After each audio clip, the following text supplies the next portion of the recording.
kabaliwan at kalat, may apat na nilalang na itinadhana para magbantay sa pinakamakapangyarihang mga brilyante sa lahat.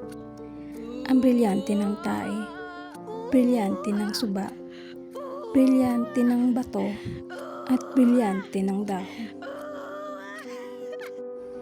Siya si Rhea, ang tagapangalaga ng brilyante ng tae.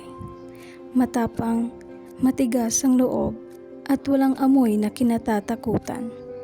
Sabi nila, ang lakas niya ay kayang patumbahin kahit ang pinakamasangsang na halimaw. Siya naman si Bax, ang tagapangalaga ng brilyante ng dahon. Magaan, mahangin at minsan nawawala sa ihip. Pero pag kailangan, siya ang nagbibigay ng lilim sa mga buang niyang kasama. Siya si Lance, ang tagapangalaga ng brilyante ng suba. Kalmado sa labas pero delobyo sa loob. Kapag siya'y nagalit, baha ang kalaban. Pero madalas, siya'y abala lamang sa paghugas ng plato. Ang pang-apat na sangre ay si Mokmok, ang tagapangalaga ng brilyante ng bato.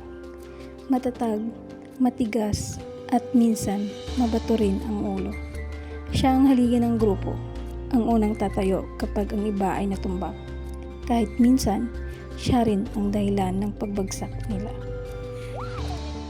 Magkakaiba man sila ng ugali, iisa lang ang kanilang layunin, ang protektahan ang mga brilyante laban sa mga kalabang gustong kunin ito para sa sariling kabaliwan. Sa mundo ng puno ng tawa, amoy at kaguluhan, sila ang mga buang na sangre ng Incantadix.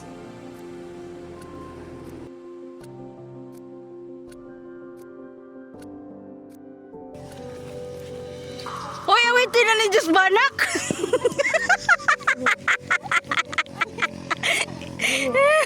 Ara ni mga sangre haway mga hinot oh. Isa-isa, banak ko si Takmo, bakmo? Nakba? Asa man si Nakba? Banak ko si...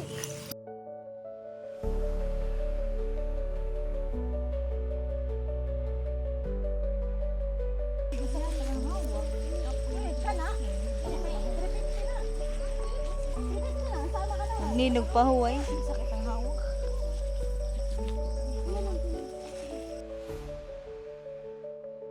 Di madali ang aming paglalakbay. Sapagkat marami kami pinagdadaanan.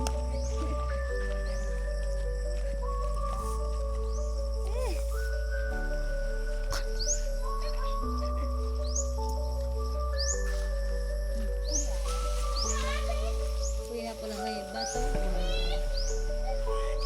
Lahat na rabi nagluko diha sa ibabaw.